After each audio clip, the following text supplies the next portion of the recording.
آئیے آج صحت کو ایک بالکل الگ نظر سے دیکھتے ہیں۔ ہم قدم رکھنے جا رہے ہیں ایک قدیم طبی نظام یعنی یونانی طب کی دنیا میں، یہ سمجھنے کے لیے کہ یہ خواتین کے ایک بہت عام مسئلے کو کیسے دیکھتا اور اس کا علاج کیسے کرتا ہے۔ تو شروعات کرتے ہیں ایک ایسے عدد سے جو شاید حیران کر دے۔ ہندوستان میں تقریباً 30% خواتین کو ایب نارمل ویجنل ڈسچارج کا سامنا کرنا پڑتا ہے۔ یہ صرف ایک نمبر نہیں ہے، یہ اس بات کا ثبوت ہے کہ آج ہم جس مسئلے پر بات کر رہے ہیں وہ کتنا عام ہے۔ تو آج ہم کیا کیا کور کرنے والے ہیں؟ سب سے پہلے اس عام مسئلے پر نظر ڈالیں گے، پھر یونانی نقطۂ نظر کو سمجھیں گے، دیکھیں گے کہ بیلنس کی بگاڑ کی تشخیص کیسے کی جاتی ہے، علاج کے مختلف پہلوؤں کو جانیں گے اور آخر میں بات کریں گے کہ یہ صرف علامات سے کہیں بڑھ کر کیوں ہے۔ چلیے اب اس مسئلے کی تہ تک جاتے ہیں۔ سب سے پہلے ہم اس حالت کو اس کے یونانی نام سیالان الرحیم سے جانیں گے اور دیکھیں گے کہ اس کی تشریح کیسے کی جاتی ہے۔ تو اس سیالان الرحیم آخر ہے کیا؟ آسان لفظوں میں یہ ایب نارمل ویجائنل ڈسچارج کے لیے یونانی ٹرم ہے، جسے عام طور پر لیوکوریا بھی کہتے ہیں۔ کلاسک یونانی کتابوں میں اس کی تعریف یوٹرس، سرویکس یا ویجائنا سے خون کے علاوہ کسی بھی قسم کے ڈسچارج کے طور پر کی گئی ہے۔ اچھا، تو اب جب ہم نے مسئلے کو جان لیا ہے تو چلیے یونانی نقطۂ نظر کو سمجھتے ہیں۔ یہ پورا فلسفہ جسم کے اندرونی توازن یعنی بیلنس پر مبنی ہے، اور یہ صحت کو دیکھنے کا ایک بالکل ہی الگ انداز ہے۔ یونانی نظریے میں صحت کو ایک توازن کی حالت مانا جاتا ہے، بالکل ایک ایکو سسٹم کی طرح۔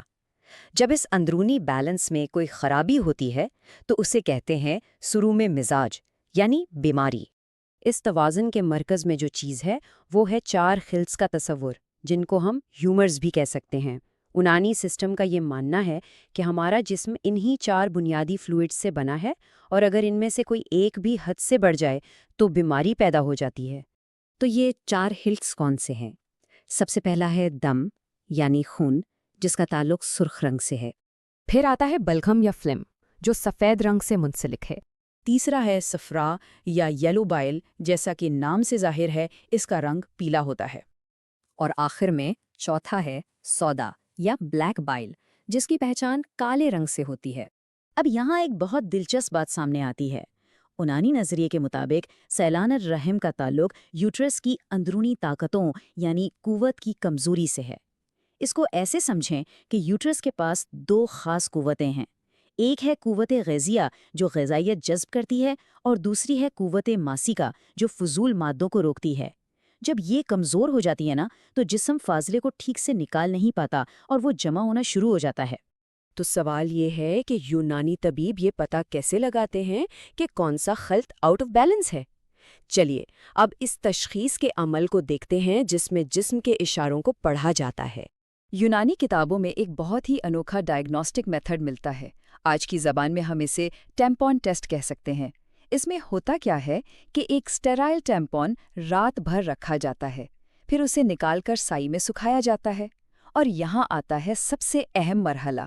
اس سوکھے ہوئے ڈسچارج کے رنگ کو دیکھا جاتا ہے تاکہ پتہ چل سکے کہ کون سا خلط غالب ہے۔ اور یہ چارٹ دیکھیے، یہ کتنی خوبی سے بتاتا ہے کہ وہ رنگوں کو کیسے پڑھتے ہیں۔ مثلاً اگر رنگ لال ہے تو اس کا مطلب دم یا خون کا غلبہ ہے۔ اس کی علامات میں سرخ اور گردہ پیشاب شامل ہے۔ سفید رنگ یہ بلغم کی زیادتی کو ظاہر کرتا ہے، جس سے سستی رہتی ہے۔ پیلا رنگ صفرا کی نشانی ہے، اس سے پیاس بہت لگتی ہے۔ اور کالا رنگ سودا کی طرف اشارہ کرتا ہے، جس کے ساتھ خشکی اور کمزوری آتی ہے۔ تشخیص کے بعد اب ہم آتے ہیں علاج کے مرحلے پر۔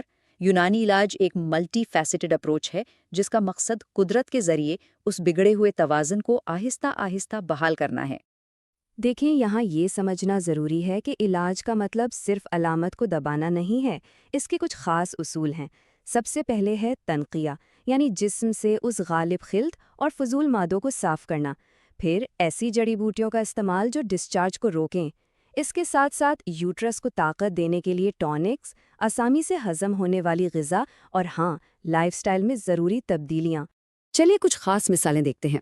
کندور یعنی فرینکنسنس اور ماستگی یعنی میسٹک گم، یہ ایسی جڑی بوٹیاں ہیں جو اپنی ایسٹرنجنٹ، اینٹی انفلیمیٹری اور روکنے والی خصوصیت کی وجہ سے استعمال ہوتی ہیں۔ یہ اس بات کا ثبوت ہے کہ قدرت میں ہی شفا ہے۔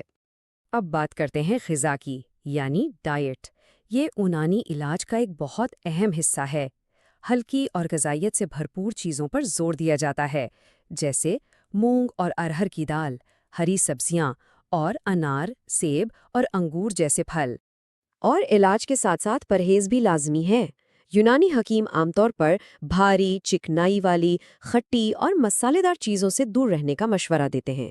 اس کے علاوہ سخت ورزش اور بھاری وزن اٹھانے سے بچنا اور کثرت مباشرت سے پرہیز کرنا بھی ضروری سمجھا جاتا ہے۔ تو اب جب ہم اپنے اختتام کی طرف بڑھ رہے ہیں، یہ سمجھنا بہت ضروری ہے کہ یونانی سسٹم کا تصور کتنا وسیع ہے۔ یہ صرف علامات کے علاج سے کہیں بڑھ کر ہے۔ سورس کا یہ کوٹ اس فلسفے کو بہترین طریقے سے بیان کرتا ہے کہ کسی بیماری کے علاج کے لیے یونانی طب کا نظام تشخیص اور علاج تجویز کرنے کے لیے فرد کی پوری ساخت اور طرز زندگی کو مد نظر رکھتا ہے۔ تو اس سب کا خلاصہ کیا ہے؟ یہ کہ یونانی علاج کا مقصد صرف ایک علامت کو روکنا نہیں ہے، بلکہ پورے انسان کے مزاج کو، اس کے کانسٹیٹیوشن کو دوبارہ سے بیلنس میں لانا ہے۔ جب پورا سسٹم ٹھیک ہو جاتا ہے تو وہ خاص شکایت خود بخود دور ہو جاتی ہے۔ اور یہ سب کچھ ہمیں ایک اہم سوال پر سوچنے پر مجبور کرتا ہے۔ یہ قدیم حکمت اور جدید سائنس، یہ دونوں مل کر صحت کی ایک زیادہ مکمل تصویر کیسے بنا سکتے ہیں؟ یہ ایک ایسا سوال ہے جو ہمیں صحت کے بارے میں ایک جامع سوچ اپنانے کی دعوت دیتا ہے۔ ہمارے ساتھ اس سفر میں شامل ہونے کے لیے شکریہ۔